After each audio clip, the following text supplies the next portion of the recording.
तब अभी ये घर गिर जाए तो हम हत्या कर लेब लेकिन के लेके। ये जांच का विषय है। अगर वो खलिहान में भूमि बनाए होंगे, बनी होगी, नापी जोखी हो ही रही है, जो हम लोग फेसबुक आपके द्वारा मीडिया वगैरह पे हम लोग देख रहे हैं, अगर होगा तो गिरेगा, नहीं होगा तो नहीं गिरेगा।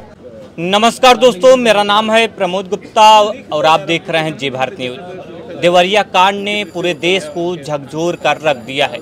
अब इस पर राजनीति भी शुरू हो गई है। कोई यादव परिवार का पक्ष ले रहा है तो कोई पंडित परिवार का पक्ष ले रहा है। हमारे साथ वकील साथी हैं, हम इनसे राय जानने की कोशिश करेंगे। जी बताइए, जिस तरह से देवरिया में ये जघन्य घटना हुई है, क्या कहेंगे इस पे? तो पहली बात तो जघन्य घटना हुई क्यों? अगर राजस्व विभाग कर्मचारी, राजस्व के कर्मचारी, प्रशासन अगर मुस्तैद होता तो ये घटनाएं घटती ही नहीं। 2014 का जो मैंने सुना, 2014 का बैनामा है, ठीक, उसके बाद इनका दाखिल खारिज हुआ, सब कुछ हुआ। तो राजस्व अगर सही होती, तहसीलदार, एसडीएम, प्रशासन सही होता तो इस मामले को वहीं तत्काल के समय निस्तारण हो गया होता। इसमें प्रशासन की अहम भूमिका है। जो जघन्य घटनाएं घट रही हैं, आज भी घट रही हैं, जो घट रही हैं केवल ये प्रशासन की लापरवाही से, राजस्व विभाग की लापरवाही से।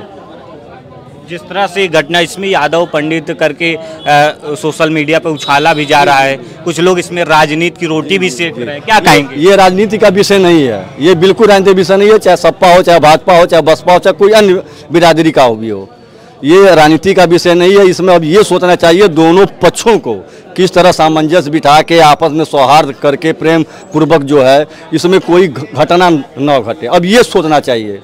लेकिन ये जो यादव परिवार है वो लगातार ये आरोप लगा रहा है कि हमारे साथ ज्यादती की जा रही है और हमारा घर गिराने की बात कही जा रही है। ये जांच का विषय है। अगर वो खलिहान में भूमि बनाए होंगे, बनी होगी, नापी जोखी हो ही रही है, जो हम लोग फेसबुक आपके द्वारा मीडिया वगैरह पे हम लोग देख रहे हैं, अगर होगा तो गिरेगा, नहीं होगा तो नहीं गिरेगा। तो क्या इस समय गिराना ज़्यादा जरूरी है?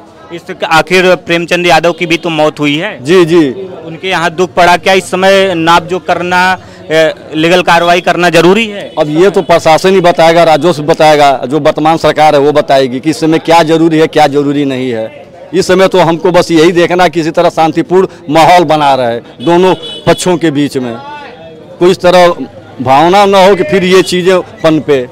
आप एक वरिष्ठ अधिवक्ता हैं, एक बात बताइए कि उसमें दोषी कौन लगता है? शुरुआत कहाँ से? भाई हम तो विवेचक हैं नहीं, विवेचना तो है नहीं। अब जैसे जो बताया जा रहा है प्रेस के माध्यम से, दोनों लोगों के बयान के माध्यम से कि हम इनको प्रेमचंद जी को कॉल करके बुलाया गया और वहाँ पे गए तो ये हिंसा की घटना घटी गई।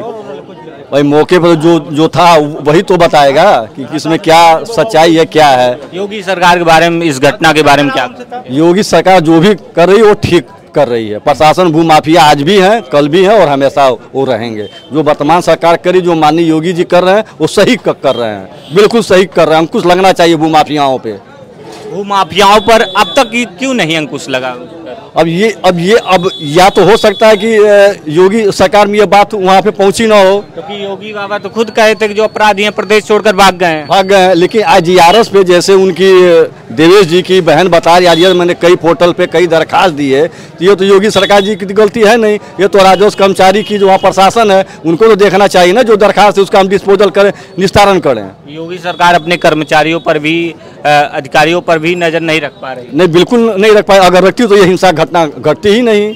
योगी जी कहाँ नजर रखेंगे? पूरे प्रदेश के मुख्यमंत्री हैं, कहाँ योगी जी नजर रखेंगे? तब क्या मुख्यमंत्री बने रहना सही है? बिल्कुल भाई, बने रहना। अब भाई जी घटना घट गई, उनके संज्ञान में गई तो उन्होंने उसका पालन करा ही रहे हैं। कौन गलत है, कौन सही है, घटना पर नजर ही नहीं बना पा रहे हैं तो रहना सही है। अच्छा ये बताइए, इतने सारे लोग हैं, कब किसके कहाँ क्या घटना घट जाए कोई जानता है?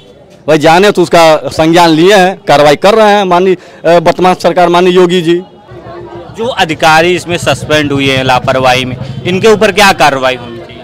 नहीं, उनको तो बर्खास्त कर देना चाहिए, निलंबन की कार्रवाई नहीं होनी चाहिए, उनको बर्खास्त करना चाहिए, नौकरी से निकाल देना चाहिए। लेकिन सिर्फ इन्हीं अधिकारियों पे नहीं, ये पूरे प्रदेश में ऐसे अधिकारी, लेखपाल और कानूनगो और तमाम अधिकारी हैं जिनके यहाँ मुकदमे जो है पेंडिंग हैं और लोग दौड़ के न्यायालय में परेशान हैं और मौके पे मारपीट अक्सर हो रही है, जिसके मुकदमे बढ़ते जा रहे हैं।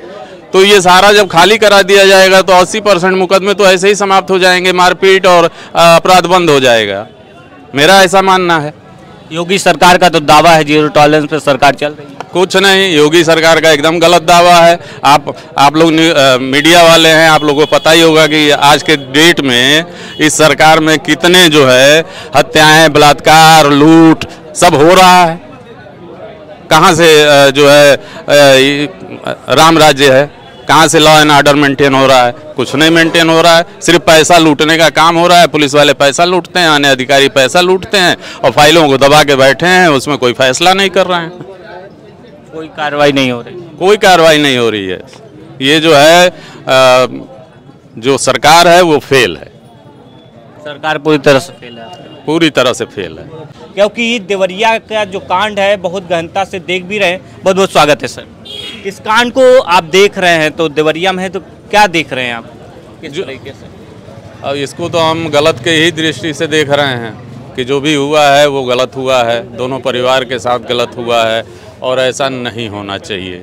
ये शुद्ध जो है मानवता की हत्या हुई है, इंसानियत की हत्या हुई है और ऐसा नहीं होना चाहिए। प्रथम दृष्टया दोष किसका लगता है? ये तो जांच का विषय है। अभी तक कुछ राज खुल के सामने आया नहीं है कि कहाँ से शुरुआत हुई। अंत तो पता है लेकिन शुरुआत अभी पता नहीं। शुरुआत पता नहीं है, लेकिन इसमें यादव और पंडित की जो राजनीति शुरू हुई है उस पर क्या कहेंगे आप? देखिए, ये जातिवाद की लड़ाई नहीं होनी चाहिए और न तो है। अभी कल माननीय मुलायम सिंह जी का जो है जन्म दिवस मनाया गया, नहीं प्रथम पुण्यतिथि मनाई गई, उसमें जनरल जो है सबसे अधिक अगर जो उनको श्रद्धांजलि देने वाले अधिवक्ता अगर जो थे तो वो वकील ही थे, जो कि मिश्रा लोग थे। कोई तिवारी था, कोई मणि त्रिपाठी था, कोई दुबे था, इस तरह से लोग थे। लेकिन अब सवाल ये उठता है जो प्रेमचंद यादव जो मृतक हैं उनके परिवार पर मतलब कोई ना तो सहयोग दिया जा रहा है, प्रशासन लगातार वो परिवार आरोप लगा रहा है कि उनको प्रताड़ित किया जा रहा है। देखिए, अगर जो ऐसा हो रहा है और कोई आरोप लगा रहा है तो ये गलत आरोप तो है नहीं। हत्याएं तो दोनों तरफ हुई हैं, भले एक तरफ एक हुई हो, एक तरफ 5 हुई हो, तो दोनों ही पक्ष जो हैं वो कृपा दृष्टि के पात्र हैं, न कि दुश्मनी उनसे निकालने की ज़रूरत है, हमारा ये कहना है। और अगर जो ये कहा जा रहा है कि उनके मकान पे बुलडोजर चलेगा तो भाई चलाइए, लेकिन पूरे प्रदेश में, पूरे इंडिया में तमाम भूमियों पर जो है अवैध कब्जा है उसको भी तो तोड़ा जाना चाहिए। एक गरीब का है तो उसको आप तोड़ देंगे और बाकी जो बड़े बड़े पैसे वाले लोग हैं और जो अवैध कब्जा किए हुए हैं, क्या उनका मकान नहीं ढहा जाएगा? तो सबसे पहले गरीबों के पीछे ही क्यों सरकार पड़ी हुई है? तो ऐसा नहीं होना चाहिए, ये तो नाइंसाफ़ी है। तो क्या लगता है कि जिस तरह से चिन्हित भी कर दिया गया है, मार्ग भी लगा दिया गया है, बुलडोजर चल सकता है नहीं? आपको क्या लग रहा है? अब देखिए, हम लोग भविष्यवाणी तो नहीं कर सकते। नापी हो गई है, ऑर्डर रिजर्व है। अभी ऑर्डर क्या हुआ है वो सामने आ जाएगा, तब पता चलेगा कि बुलडोजर चलेगा कि नहीं चलेगा। लेकिन मेरा बार बार ये कहना है कि दोषी बहुत हैं, बहुत। हर गांव में जो है अवैध भूमि अतिक्रमण है, उस पर कब्जा लोग किए हुए हैं और प्रशासन जो है उसको सॉल्व नहीं कर रहा है, जिस वजह से लोग आपस में कट मर रहे हैं। नहीं, जो बताया जा रहा है कि जैसे जो दुबे परिवार का लड़का वो बता रहा था बहुत पहले से जो मेरे चाचा हैं उनकी ज़मीन उन्होंने हड़प ली, वो पहले से ही भूमाफिया रहे, इसलिए उनका जो मकान है गिराया जाना जरूरी है। वो बार बार मांग भी यही कर रहा है। नहीं नहीं, भूमाफिया थे इसका कोई सबूत तो है नहीं। आप सिर्फ मुंह से कह रहे हैं। जो लोग भी कह रहे हैं, अगर जो वो भूमाफिया हैं तो दूसरी बार ये सरकार बनी है भाजपा की, तो क्यों नहीं उनको भूमाफिया घोषित किया गया और क्यों नहीं तब कार्रवाई की गई?